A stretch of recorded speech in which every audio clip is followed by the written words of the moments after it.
Me gustaría ir a 2 de Corintios, capítulo 4, versículo 1. Pablo fue una persona que enfrentó muchas adversidades en su vida. Era frecuentemente perseguido, apedreado, estuvo en prisión, fue golpeado en numerosas ocasiones. Y es muy fácil para una persona así desanimarse. Pero aquí dice, por esto, ya que por la misericordia de Dios tenemos este ministerio, no nos desanimamos. Nos referimos a no darnos por vencido. Lo dice 2 veces en este capítulo. En el versículo 16 otra vez lo dice. No tendría sentido repetirlo si no fuese una gran tentación para Pablo en ser desanimado. Y es una tentación que la tiene cualquier creyente. Pero no debemos rendirnos a ella. A veces tratamos el desánimo no tan serio como el pecado sexual, el enfado, la amargura, pero el desánimo nos puede agotar el poder espiritual. Es como un agujero en el vaso, por el cual la leche o el agua o cualquier otra cosa se pierde. Y recuerdo que en la primera parte de mi vida cristiana estaba frecuentemente desanimado y yo no sabía cómo superarlo. Nunca nadie predicó un mensaje en cómo superar el desánimo. Probablemente es porque ellos mismos estaban desanimados. Todas aquellas personas mayores en la iglesia que estaban asistiendo. Y yo era joven. Pero estoy seguro que esto afecta a cada uno de nosotros de una u otra manera. Mientras miramos atrás el año pasado, ya hemos entrado en un año nuevo. Y es posible que estemos desanimados sobre alguna cosa que no pudimos hacer. O algunas cosas que no fueron de la manera que habíamos pensado. O están desanimados porque siguen derrotados en algunos pecados en los cuales están cayendo frecuentemente. O el enfado, la lujuria o otras cosas. Y quiero decirles algo, queridos hermanos y hermanas. No debemos parar esta batalla. Debemos pedirle a Dios que nos llene del Espíritu Santo para poder superar 100% el desánimo. No te detengas ante esto, porque piensa en alguna realidad como esta. ¿Alguna vez has dudado que Dios está en el trono, controlando el universo? Él controla todo. Y piensa en la promesa que nos ha hecho a nosotros, sus hijos. Él hará que cualquier cosa colabore para nuestro bien. Y sé que algunas cosas que nos han pasado son malas conforme a nuestro entendimiento humano. Quizás la pérdida de dinero, alguna cosa que esperabas conseguir y no lo conseguiste. Y dices, eso es malo. Y sí, es malo en el razonamiento humano. Pero Dios dice que Él hará que aquella cosa colabore para tu bien. Vamos a ir a aquel versículo que todos sabemos. Romanos capítulo 8, verso 28. Y empieza de esta manera. Y sabemos, y yo no estoy tan seguro que todos los cristianos saben esto. Y quiero preguntarles a ustedes, ¿saben ustedes esto? Porque Pablo dijo, nosotros sabemos. ¿Estás seguro que sabes que el Dios Todopoderoso causa que todas las cosas que te pasan a ti, las cosas pequeñas, las cosas grandes, que todas colaboren para tu bien? A los que conforme a su propósito son llamados. Y aquel propósito está mencionado en el siguiente versículo. A ser transformados según la imagen de su Hijo. Cuando nosotros pensamos en algo bueno, pensamos en tener un mejor trabajo, una mejor casa, más dinero, o aquellos que quieren casarse probablemente con una chica más guapa que otra que les rechazó. No, el bien principal que desea un hijo de Dios, si su pensamiento está alineado con el de Dios, es en ser como Jesucristo. Algún día cuando lleguemos al cielo descubriremos que no había ninguna cosa más importante que Dios hubiese hecho por nosotros que tener el carácter de Jesucristo.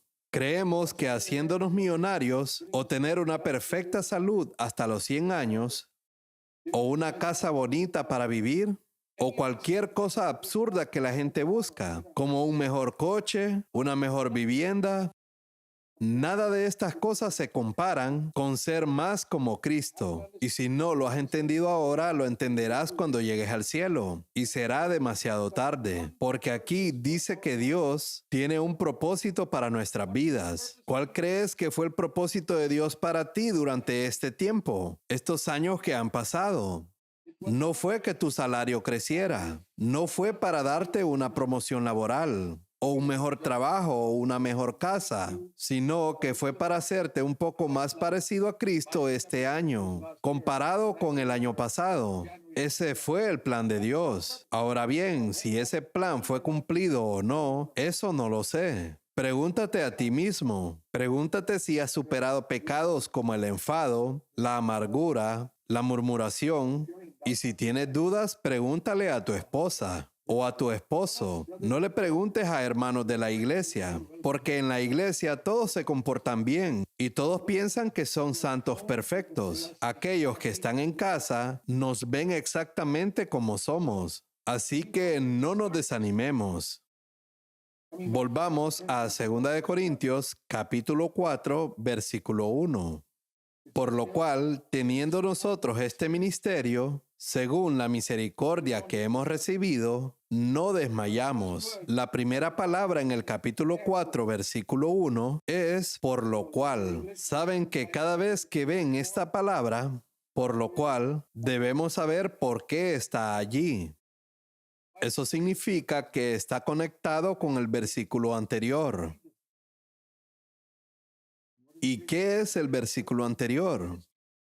Cuando dice, por la misericordia de Dios tenemos este ministerio, y pensamos en servir a Dios o ser un apóstol, o enseñar en la escuela dominical, ministerio, ministerio, ministerio. Pero mira lo que Pablo llama ministerio. Dice, por la misericordia de Dios tenemos este ministerio. Por eso, ya que hemos recibido ese ministerio, ¿y sabes qué es? Déjame explicártelo. Sin el velo sobre nuestra cara, porque en el Antiguo Testamento tenían un velo en la cara y no podían entender. Pero cuando se conviertan al Señor, el velo se quitará. Ellos no tenían el Espíritu Santo dentro de ellos. Por eso tenían a todos aquellos escribas y fariseos que interpretaban mal la palabra de Dios. Pero una vez que aquel velo es quitado, pero cuando se conviertan al Señor, o sea que el velo es quitado, en el capítulo 3, verso 16, el velo es quitado y el Señor es el Espíritu Santo. Y ese es el único lugar en el Nuevo Testamento donde el Señor se refiere al Espíritu Santo. En cualquier otro lugar se refiere a Cristo, pero aquí el Señor es el Espíritu Santo. Y Él quiere quitar el velo que nos impide ver. ¿Ver el qué? Mira en el versículo 18. Por tanto, nosotros todos, mirando a cara descubierta como en un espejo la gloria del Señor. ¿Dónde encuentro que la palabra de Dios es como un espejo? En el libro de Santiago, capítulo 1, versículo 25 dice, mas el que mira atentamente en la perfecta ley, este es semejante al hombre que considera en un espejo su rostro natural. En el versículo 23 se ve la manera en la que un hombre se mira en el espejo. Y en el versículo 25 es la manera que miramos la palabra de Dios. Por lo tanto, cuando dice en 2 Corintios capítulo 3, verso 18, que vemos en un espejo, se refiere a leer la Biblia. No leyendo la Biblia como los escribas o fariseos, solo para acumular información académica. No, nada de esa basura, sino que miramos en la palabra de Dios el espejo. Y no para ver nuestra cara, sino para ver la gloria de Jesucristo. Quiero hacerles una pregunta, y es una pregunta profunda. Cuando tú lees la Biblia, ¿Intentas obtener algunas ideas inteligentes o algún mensaje? ¿O buscas ver la gloria de Jesús en las Escrituras? Déjame decirte que obtendrás lo que buscas. Lo que buscas encontrarás. Si alguien busca un mensaje, encontrará un mensaje. Si alguien busca una idea inteligente, eso encontrará. Pero si buscas ver la gloria de Jesús, en cualquier parte de las Escrituras la verás. Porque miramos en el espejo y el Espíritu Santo nos ha quitado el velo y vemos la gloria de Jesús. Pero hay una señal que muestra que no has visto la gloria de Jesús. Es cuando lees la Escritura y solo obtienes unas ideas brillantes. Quiero decirte algo. Pídele a Dios que te llene del Espíritu Santo, que te abra los ojos espirituales del corazón por medio del Espíritu Santo. Porque de otra manera, dice aquí, no podrás ver la gloria del Señor. Yo quiero ver la gloria de Jesús. No me importa si no consigo ningún mensaje. Yo quiero ver la gloria del Señor, porque cuando veo la gloria del Señor, así como Isaías cuando vio la gloria del Señor, él pudo ver su propia necesidad. Y eso es lo que pasa cuando veo la gloria del Señor Jesús en las Escrituras. Ahí es donde veo cuán diferente soy de Él. Se lo confieso y tengo un gran deseo de ser como Él. Y eso es exactamente lo que el Espíritu Santo quiere hacer. Jesús dijo, si alguno tiene sed, que venga a mí y beba. Aquella sed la puedo tener solo si dejo que el Espíritu Santo me enseñe la gloria de Jesús en las Escrituras. Y el Espíritu Santo dice, no estés desanimado, te haré como Él. ¿Qué palabras de ánimo son estas? Que Él me hará como mi Salvador. Esa es su responsabilidad, pero hará eso solo si voy con gran hambre a la palabra de Dios para ver la gloria de Jesús, ver mi propia necesidad y orar por ella. Ese es el propósito por el que Dios nos ha dado las Escrituras. Y dice que una vez que el Espíritu Santo nos enseña la gloria de Jesús, en 2 Corintios capítulo 3, verso 18, el siguiente paso que hace es que somos transformados a su semejanza. Eso también es su trabajo, el doble ministerio del Espíritu Santo. Cuando leemos las Escrituras, Él nos enseña la gloria de Jesucristo en las Escrituras. Y después de transformarme en su semejanza, donde veo mi propia necesidad y digo, ya no quiero ser así. Te animo para que a partir de ahora leas las Escrituras siempre de esta manera. Déjenme enseñarles este versículo en el libro de Lucas, capítulo 24. Esto es algo que a mí me anima. En Lucas, capítulo 24, leemos de la larga caminata que tuvieron los discípulos de Jerusalén a Emaús.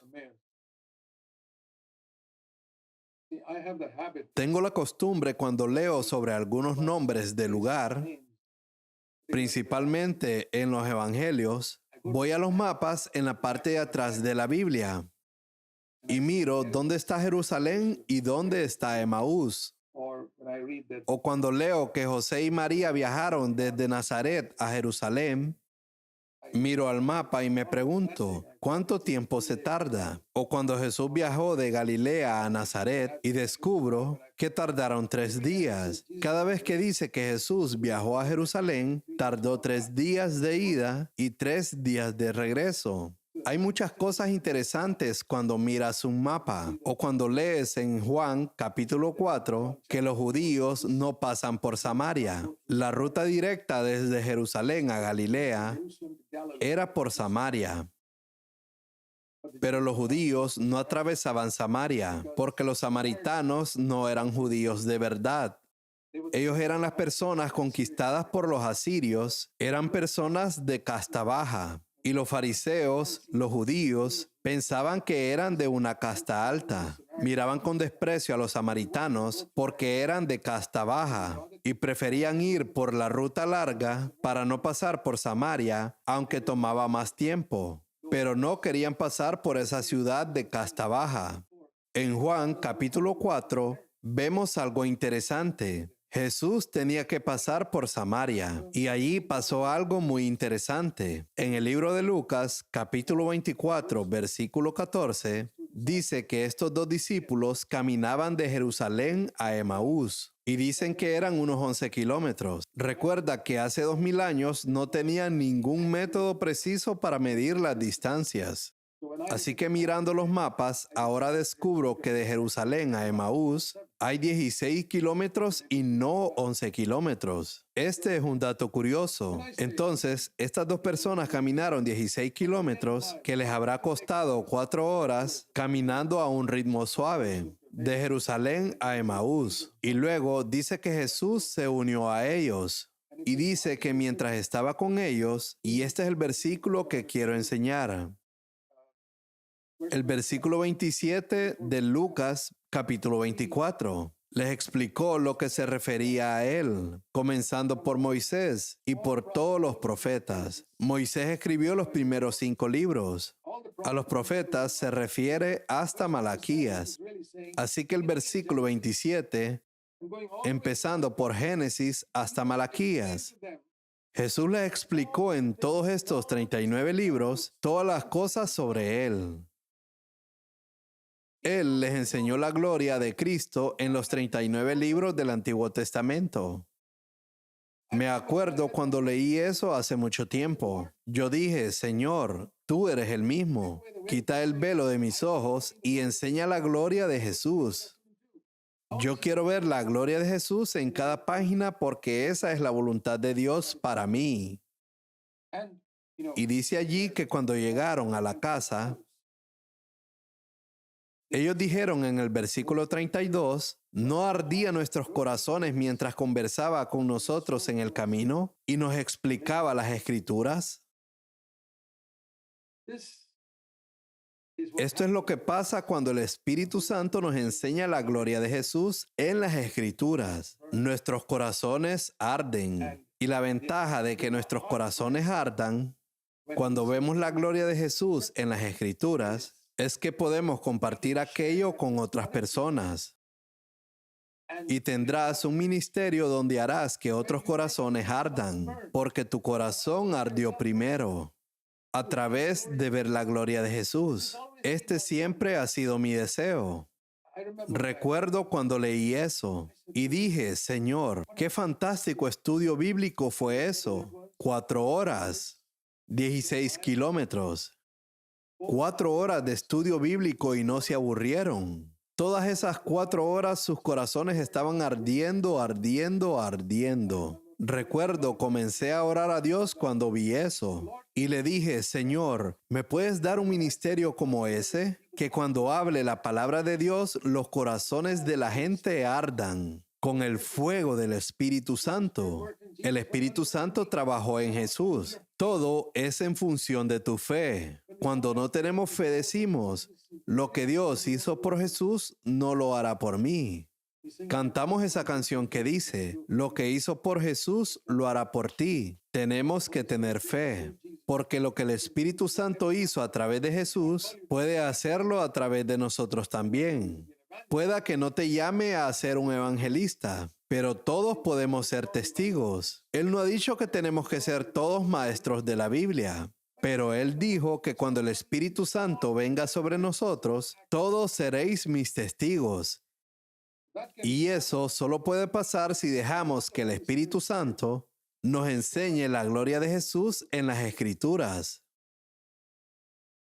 y que nos desafíe a ser como Él y reconocer nuestro propio fracaso y limitaciones donde no somos como Él. Les daré 1 o 2 ejemplos que frecuentemente suelo citar, pero lo repito por el beneficio de los que ya lo han escuchado o que no han escuchado quizás. El primer ejemplo está en Mateo capítulo 12. Intento enseñarte la gloria de Jesús. Te doy 2 ejemplos de cómo podemos ver la gloria de Jesús en los evangelios, más allá de lo que lees allí. Mateo capítulo 12, verso 22. Llevaron a una persona endemoniada a Jesús. Era una persona endemoniada. Esto era inusual porque era ciega, sorda y muda. Un caso raro. Y Jesús sacó al demonio y pudo hablar, ver y oír. Y la multitud estaba absolutamente asombrada. Y decían, ¿no será este el hijo de David? Y esos fariseos estaban muy celosos cuando vieron que la atención de la multitud se pasó de ellos a Jesús. Ellos se enfadaron tanto que dijeron, no, no, no, este no es. Hace esto con el poder de Satanás. Él es el príncipe de los demonios y por eso ha liberado a esta persona. ¿Qué ideas locas tenían? Como si el diablo andaría por ahí sanando a personas. Él hace que las personas se enfermen. De todas formas, ellos realmente llamaban a Jesús el diablo. Ahora, contrasten esto con lo que leímos en Lucas capítulo 24, que todo capítulo, todo libro del Antiguo Testamento retrataba a Jesús. Eso es lo que Jesús explicó a esas personas camino a Emaús. Los fariseos estudiaron los mismos 39 libros y cuando Jesús vino en el entorno de ellos no lo vieron como el cumplimiento de lo que leyeron. Dijeron, no, este es el diablo. ¿Ves cómo han sido completamente opuestos a la verdad? Ellos dijeron, este no puede ser el Mesías. Estaban tan ciegos en esos 39 libros del Antiguo Testamento. Pero lo que te quiero enseñar es un pecado muy serio. Llamar a un siervo de Dios un siervo del diablo o el mismo diablo. Y llamar a Jesús el diablo, ¿qué tipo de pecado es ese? Leemos en el Antiguo Testamento cuando Miriam, la hermana de Moisés, lo cuestionó correctamente sobre una cosa pequeña. ¿Por qué te casaste con una mujer no hebrea? Porque él se casó con una mujer que no era hebrea, la hija de un hombre llamado Jetro, cuando estaba en el desierto. Y solo esa pregunta cuestionaba a un siervo de Dios. ¿Sabes qué consiguió por eso? Lepra. Así que estas personas, ¿qué hubieran conseguido? Haciendo algo peor, diciendo que Jesús es el príncipe de los demonios. ¿Sabes qué consiguieron? El perdón. Esta es la diferencia entre el antiguo pacto y el nuevo pacto. En el Antiguo Testamento, cuando las personas te insultan, consigues lepra. Si insultas a Elías por ser calvo, los osos vienen y te comen. Léelo en Segunda de Reyes, capítulo 2. Pero en el Nuevo Testamento, aunque llames al Hijo de Dios el diablo, no te comen los osos y no te da lepra. Al contrario, recibes el perdón. Y es allí donde veo la gloria de Jesús. Y mientras miro en esa gloria, digo, Dios, yo también quiero ser así. Cuando las personas me insultan de muchas maneras, ¿qué les debería dar? Yo no voy a orar para que les dé lepra. Prefiero mejor darles el perdón. ¿Eso es lo que te pasa a ti cuando ves la gloria de Jesús en las Escrituras? Cuando te enfrentas a una situación similar, el Espíritu Santo viene y te ayuda para que hagas lo mismo que Jesús en esta situación. Esa es la bendición de ver la gloria de Jesús en cualquier parte de la Biblia. Les daré otro ejemplo que también he citado muchas veces. Ha sido de bendición para mí. En Juan capítulo 7 leemos sobre Jesús viajando desde Capernaum. Vivía allí después de los 30 años de edad. El viaje de Jerusalén era de 3 días. No fue su ciudad. Llegó allí, al templo, y predicó ese fuerte sermón, donde habló sobre el don del Espíritu Santo. Si alguno tiene sed, venga a mí y beba. Como dice la Escritura, brotarán ríos de agua viva. Y todas estas cosas maravillosas. Y las personas que oyeron fueron tan bendecidas. Juan, capítulo 7, verso 40. Ahí decían, este es el Mesías. Fueron muy bendecidos por su ministerio. Y al final de eso, cuando acabó el mensaje ese día, dice aquí en el versículo 53, entonces todos se fueron a casa. No pares allí, sigue al siguiente versículo. Pero Jesús se fue al monte de los olivos. ¿Por qué hizo eso? Estoy seguro que mucha gente sabía que esa no era la ciudad donde vivía Jesús. Después de ser tan bendecido por su ministerio, estoy seguro que alguno debería haberle dicho, Señor, ¿por qué no vienes a pasar la noche con nosotros? Pero veo aquí que nadie se molestó en invitarle a su casa. Fueron solo bendecidos por el mensaje. Incluso hoy veo personas que pueden comportarse de esa manera. Son tan bendecidos por algún mensaje de un predicador y ni siquiera piensan cuál podría ser su necesidad. A mí nunca me pasó. Nadie me dejó abandonado en ningún lugar nuevo donde yo fui. Siempre han sido muy atentos a los lugares donde yo he ido a predicar. Pero Jesús lo dejaron solo después de ser tan bendecidos por su ministerio. Y entonces dijo, está bien, no está lloviendo. Puedo ir a dormir debajo de los árboles, al monte de los olivos. Y fue y durmió allí. ¿Tú crees que fue tentado como nosotros? La Biblia dice que fue tentado como nosotros, después de servir a las personas y no se preocupan por ti. Tienes tú la tentación de pensar, ¿por qué estas personas son tan desagradecidos? Jesús fue tentado también, pero no se rindió. Él no pensaba cosas así. La siguiente mañana, escuchen esto. En Juan capítulo 8, verso 2, vino por la mañana al templo, se sentó y empezó a enseñarles de nuevo. Si fuese uno de los predicadores de hoy en día, hubiese empezado el sermón así. Anoche, cuando estaba durmiendo debajo de los árboles, en el monte de los olivos, sentí que el Señor me habló, solo para darle a la gente una indirecta, que ninguno de vosotros me invitaron a su casa. Jesús nunca hizo algo así. Y aquí veo la gloria de Jesús. ¿Alguien me ignoró en alguna situación? Voy a actuar como si no me ignoró.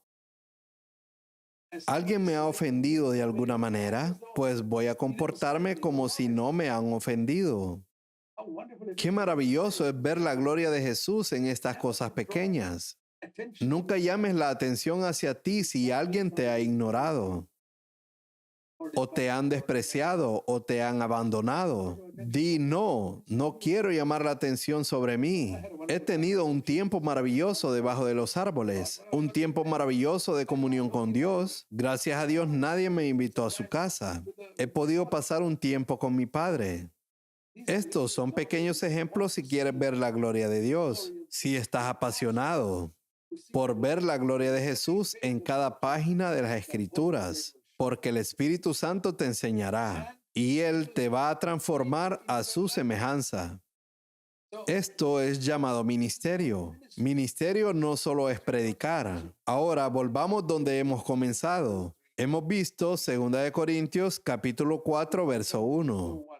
Ya que por la misericordia de Dios tenemos este ministerio, no nos desanimamos. Y ese ministerio está en el capítulo 3, verso 18. Ver la gloria de Jesús y ser como Él. Y quiero decirle a cada uno de vosotros, queridos hermanos y hermanas, todos podéis tener este ministerio. Tú quizás no tengas el ministerio de enseñar la Biblia. Si Dios te da este don, Él lo hará. Y si Dios no me hubiese dado ese don, tampoco podría hacerlo.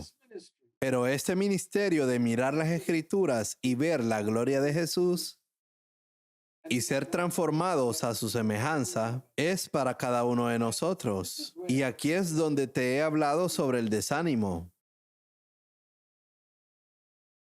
Es muy fácil estar desanimado cuando tenemos este deseo de ser como Cristo y nos tropezamos en algo y decimos, oh, otra vez me he tropezado, me enfadé un poco allí, o fui poco amable de la manera de actuar, o un poco egoísta o algo por el estilo.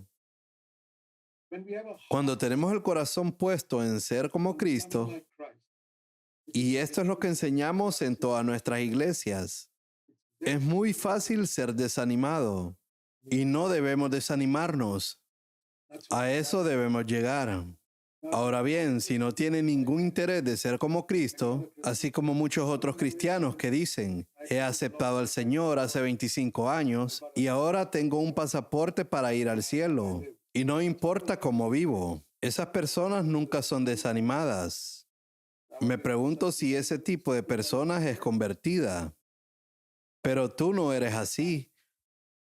Tú vienes a una iglesia donde constantemente eres desafiado en ser como Cristo.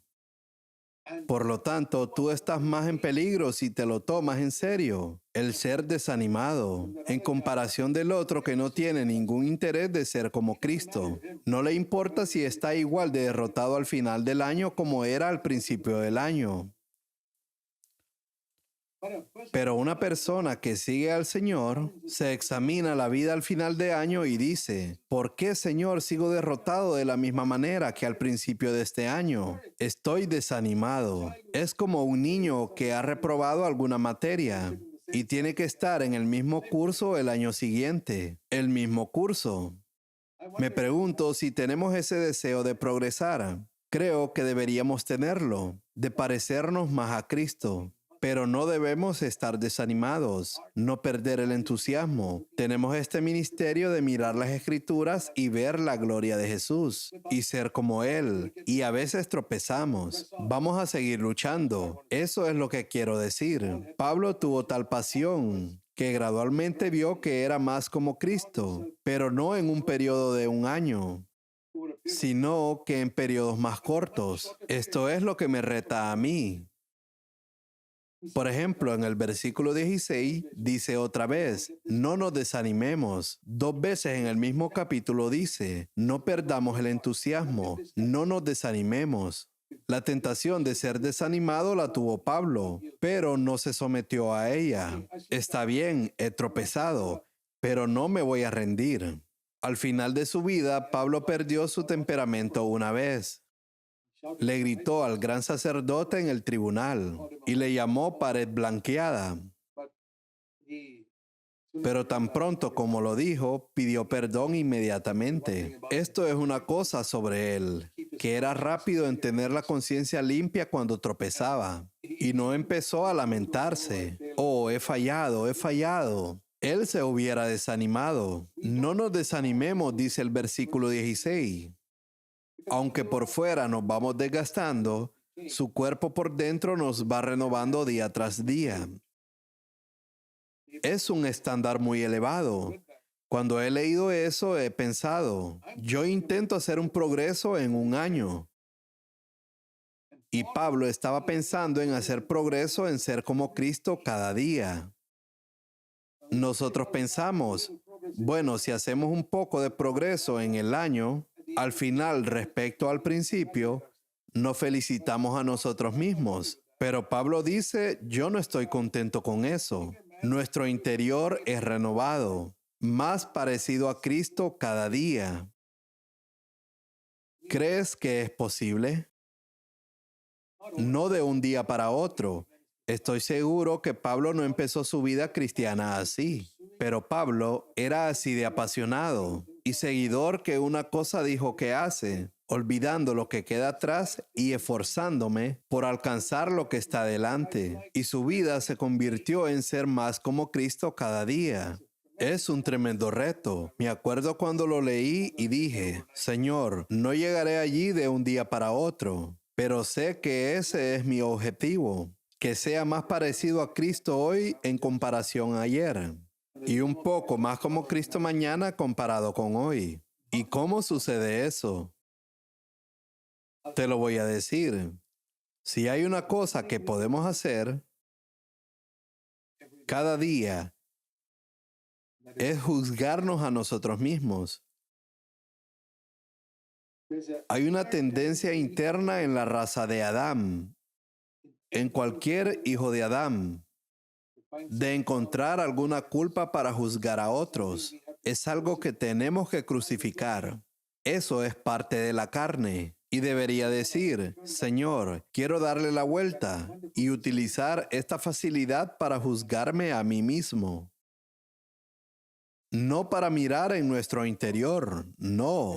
Pero mientras miramos la gloria del Señor, ¿Te acuerdas de ese hermoso pasaje de Isaías capítulo 6? Cuando Isaías vio la gloria del Señor, él se sintió inmediatamente culpable. Miremos Isaías capítulo 6. Esto es lo que pasa cuando vemos la gloria del Señor. Y verás allí por qué él no se desanimó. En Isaías capítulo 6 leemos: En el año de la muerte del rey Usías vi al Señor y vi a los ángeles proclamando. En el versículo 3, Santo, Santo, Santo. E inmediatamente cuando vio la tremenda santidad de Dios, dijo: ¡Ay de mí! Yo que soy pecador. En el versículo 5, él se juzgó a sí mismo. Comparad esto con lo que hemos leído. Vemos la gloria de Jesús mientras el Espíritu Santo nos la enseña en las Escrituras. Algo similar a lo que le pasó a Isaías te pasará a ti. Tú te verás a ti mismo y dirás: ¡ay de mí! Porque tengo labios que no son limpios. Quizás hay ira, murmuración, quejas, falsedad en la manera que hablo, o severidad en el tono de hablar. Y diré: mis labios son impuros. Lo interesante es que Isaías era un profeta. Y siempre decía ay de a ese grupo o el otro. Vemos esto en el capítulo anterior. Es muy interesante verlo. En el capítulo 5, versículo 8, Isaías el profeta dice: ay de aquellos que acaparan casa tras casa y se apropian de campo tras campo. Ay de aquellos que madrugan para ir tras bebidas embriagadoras. Y ay de aquellos, en el versículo 18, que arrastran iniquidad con cuerdas de mentira. Y el versículo 20 dice: ay de los que llaman a lo malo bueno y a lo bueno malo, que tienen las tinieblas por luz y la luz por tinieblas. Ay de los valientes por beber vino, etcétera. Ay de aquellos a un grupo, este grupo, todo lo que decía era verdad. Pero cuando vio la gloria del Señor, aquel que le declaraba a otros, dijo: ay de mí. Es un contraste muy interesante entre el capítulo 5 y 6. Tan pronto vio la gloria del Señor, se detuvo en ver las debilidades de otros que estaban allí. Cada palabra que dijo a estos grupos era absolutamente correcta, pero ahora toda la atención era en él. Ese es uno de los resultados de ver la gloria del Señor. Entonces, no nos concentramos tanto en las debilidades de otros. Decimos: ay de mí, veo cosas en mi propia vida, Señor, porque intento buscar problemas en aquel o aquel de allí. Veo tanta falta de parecerme a Cristo en mi vida, me quiero juzgar a mí mismo. Y mira la cosa maravillosa que pasó cuando hace eso, cuando se juzgó a sí mismo. Y es porque ha visto la gloria del Señor. Isaías capítulo 6, verso 5. Inmediatamente su pecado ha sido limpiado. Porque un ángel trajo una brasa ardiendo del altar y tocó los labios de Isaías y dijo: tus labios han sido limpiados. Aquel pecado en particular que confesó. La manera en que habló, Señor, es impura. Fue limpiado inmediatamente. Para él fue eso, pero para nosotros es mediante la sangre de Jesús. Pero más que eso, el fuego del cielo tocó sus labios. Esa es una imagen de la unción del Espíritu Santo. El fuego de Dios tocando mi lengua. Y después dice: ahora, Isaías, quiero que vayas a decir a otras personas. Versículo 9. Ve y dile a otros: tengo un mensaje para ti. Así es como viene el ministerio. Empieza viendo la gloria del Señor. Y nos juzgamos a nosotros mismos, como Isaías: ay de mí.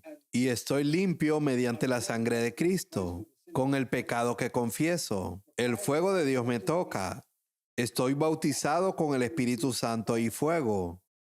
Y el Señor dice: te voy a hacer mi testigo ahora. Tal vez nunca te convierta en un predicador. No todos estamos llamados a ser predicadores, pero todos estamos llamados a ser testigos. Y será asombroso de ver cómo el Señor abre puertas para testificar, casi sin ningún esfuerzo tuyo. Quizás alguien en tu oficina, algún familiar tuyo, alguien quien viene a verte a tu casa y tienes unas palabras de ánimo para él. Es maravilloso cómo Dios abrirá puertas para que nosotros testifiquemos. Si nos juzgamos a nosotros mismos, el Señor ve que estamos limpios. Nos toca el fuego de Dios los labios y nos hace sus testigos. Por eso no nos desanimamos. Quiero decir a cada uno de vosotros que la voluntad de Dios es que cada uno sea un testigo de Cristo. No tienes que salir de tu casa. Desde tu casa puedes ser un testigo de Cristo en estos tiempos.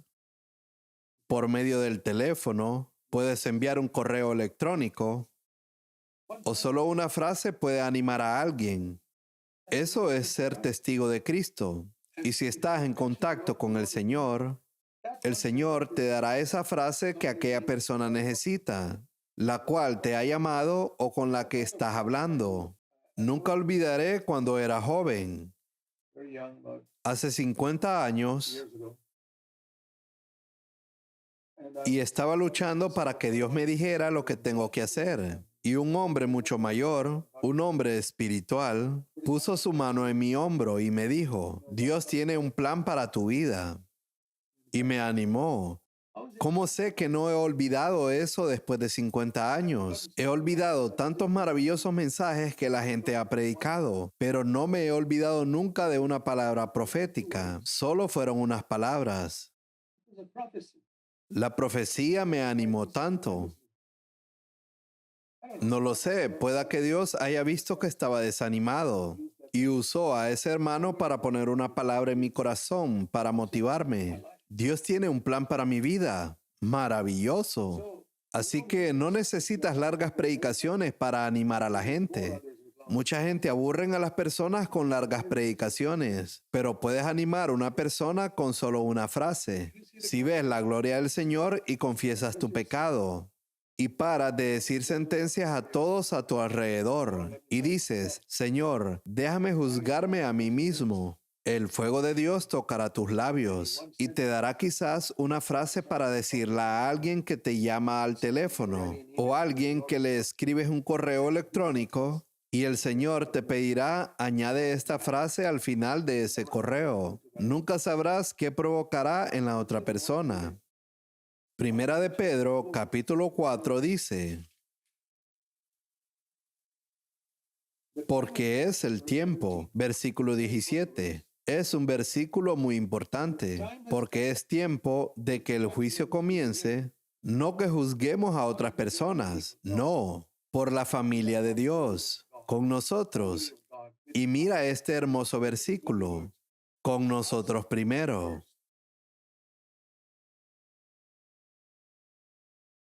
Cuando leí esto, pensé de cómo es en el mundo. En el mundo, todos se ponen en primer lugar, en todo, excepto en juzgarse. En juzgarse ponen a otros primero. En todo lo demás, ellos son primeros. Nosotros también hemos sido así, donde nos hemos puesto nosotros primero en todo. Pero ahora el Señor nos ha dado la vuelta, donde ponemos a todos primero, menos en juzgarse donde nos ponemos a nosotros mismos, porque pertenecemos a otro reino, lo opuesto de este reino. No juzgamos a otros. Dice aquí, el juicio empieza con nosotros primero. Nunca olvidaré cómo Dios me habló esos años atrás. El juicio debe empezar contigo primero. Haré eso, Señor. Esa es la señal. Versículo 17. A aquellos que pertenecen a la casa de Dios. ¿Cómo sé que pertenezco a la casa de Dios? Me juzgo a mí primero y espero que tú también pertenezcas a la casa de Dios. Esto es lo que dice aquí, porque ha llegado el tiempo del juicio y ha de comenzar por el mismo pueblo de Dios. Si no te juzgas a ti primero, no lo sé. Espero que pertenezcas a la casa de Dios. Quizás no. Y esta es la marca de aquellos que pertenecen al pueblo de Dios. Se juzgan a ellos primero, porque ven la gloria del Señor y nunca se desaniman. Si han tropezado y piden perdón, el Señor los perdona. Él los ha limpiado. Y no hay retraso en la sangre de Jesús en limpiarme. No, tan pronto me confieso, me perdona. Y dice, y nunca más me acordaré. Hebreos capítulo 8, verso 12. ¿Has caído esta mañana? No te quedes todo el día triste por eso. Confiesa y se ha ido. No tienes que pensar más. Está borrado. Sigue hacia adelante, olvidando las cosas del pasado, siguiendo hacia las cosas de adelante, para llegar a la meta y obtener el galardón de Dios por medio de Cristo Jesús. Eso es lo que Pablo dice en Filipenses capítulo 3. Así que debo olvidar mi pasado de fracasos. Y déjame decirte que es más difícil también olvidar los éxitos del pasado, las victorias del pasado. Debemos olvidar cuánto nos parecemos ahora a Cristo. Olvídalo. Y sigue avanzando en ver cuándo no te pareces a Cristo. La Biblia dice que la vida cristiana es como una carrera. Y nadie nunca ha ganado una carrera mirando hacia atrás a ver cuánto lleva corriendo. No, porque entonces sería el último. Piensa en un hombre que está en una carrera de 100 metros. Está mirando hacia adelante. La meta está allí. O corriendo un maratón. Él no mira atrás para ver cuánto ha corrido. Así que Pablo dice lo mismo en Filipenses capítulo 3. He olvidado lo que hay atrás. No miro los fracasos del pasado, porque están limpiados en la sangre de Jesús. No miro atrás para ver los éxitos de mi pasado o cuánto me parezco ahora a Cristo, sino que sigo mirando adelante para ver cuánto me queda para ser como Cristo. Cuando vemos la gloria del Señor, no nos desanimamos. Aunque por fuera nos vamos desgastando, pero por dentro nos vamos renovando día tras día. Como dije, si nos juzgamos a nosotros mismos, el Señor nos renueva cada día. Hay una cosa más que veo que pasa con los cristianos que siguen este camino. No solo es el desánimo, la otra cosa es la condenación. En mi juventud pasé por eso también. Como nuevo creyente me condenaba a mí mismo. Yo decía, eso es tan malo. No debía haberlo hecho de esa manera. Había días que me condenaba a mí mismo por un tropiezo. Y una persona que no está preocupada con el pecado nunca se condenará a sí mismo. Quiero que veas cuál debería ser nuestra actitud hacia la condenación. Vamos al libro de Romanos, capítulo 8, verso 1. Por lo tanto, ya no hay ninguna condenación para los que están en Cristo. No deberías condenarte a ti mismo ningún día en tu vida. ¿Crees tú eso? ¿No al desánimo? No a la autocondenación. Esa es la voluntad de Dios para nosotros. Y escucha esto. Otra vez encontramos esta palabra. Y siempre que la encuentras, mira los versículos anteriores. Por lo tanto, ya no hay ninguna condenación. ¿Qué significa eso? Vamos a ver los versículos anteriores. Él dice, quiero llegar a ser como Cristo. En el capítulo 7, versículo 22 dice, en mi interior humano me complazco en la ley de Dios. Estoy de acuerdo con el plan de Dios para mi vida. Pero, aunque estoy de acuerdo con Romanos capítulo 7, verso 23, pero veo otra ley en mis miembros, que se rebelan contra la ley de mi mente y que me lleva cautivo a la ley del pecado, que está en mis miembros. Mi pasión es ser como Cristo. ¿No ves tú esto? Pero en mi carne hay una ley de pecado que quiere que peque una y otra vez. Y Pablo es honesto y dice, miserable de mí, ¿quién me librará de este cuerpo de muerte? Y luego dice, gracias doy a Dios por Jesucristo nuestro Señor, porque Él me liberará. Entonces, aleluya. No, este es un versículo que mucha gente no ha entendido. Algunas veces no lo profundizan para ver lo que significa. Después de decir, gracias doy a Dios por Jesucristo Señor nuestro, en el versículo 25 parece que va para atrás, de una forma extraña. Pero veo otra ley en mis miembros, que se rebela contra la ley de mi mente y que me lleva cautivo a la ley del pecado. Pero Pablo, ¿no acaba de decir que Jesús te liberó? Bueno, tenemos que entender esto. Si eres un cristiano de todo corazón, hasta el final de tu vida, tu mente va a querer servir la ley de Dios. Pero no debes olvidar que en tu carne no importa lo espiritual que eres. La carne está sirviendo la ley del pecado. Es como la ley de la gravedad. Vayas donde vayas, la ley de la gravedad te va a tirar hacia abajo. La ley de la gravedad siempre estará allí para tirarte hacia abajo. No importa cuánto saltes. La carne también es así. Por ejemplo, estamos en una situación maravillosa, sin ningún pecado consciente algunos días. Y entonces un día caemos. ¿Has tenido esa experiencia? Y luego te pones a condenarte a ti mismo. Pero inmediatamente dice, no, no hay ninguna condenación. Ahora miren el siguiente verso, donde dice que mi carne está sirviendo la ley del pecado. Y así es, hasta el día que Jesús venga, mi carne servirá la ley del pecado. Pero si he caído, debo inmediatamente confesar al Señor. Y el Señor me limpia en su sangre. Y se terminó. No hay ninguna condenación. No desánimo, no condenación. La sangre de Jesús me limpia porque en mi corazón quiero vivir mediante el Espíritu Santo. Como dice en el versículo 4, en la última parte, que no andamos conforme a la carne. Aunque tengamos la carne que sirve la ley del pecado, no le hacemos caso. Algunas veces podemos caer. Debemos confesarlo. Debemos creer que la limpieza del Señor es inmediata.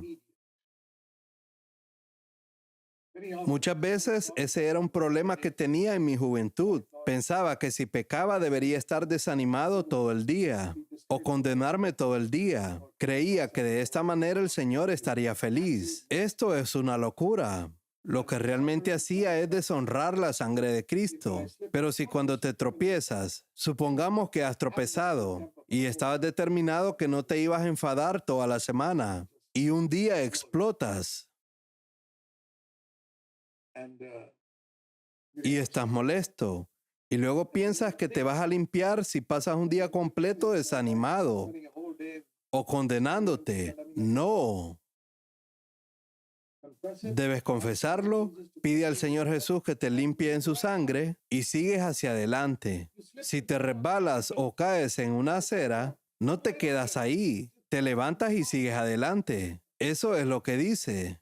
Mi carne siempre servirá a la ley del pecado.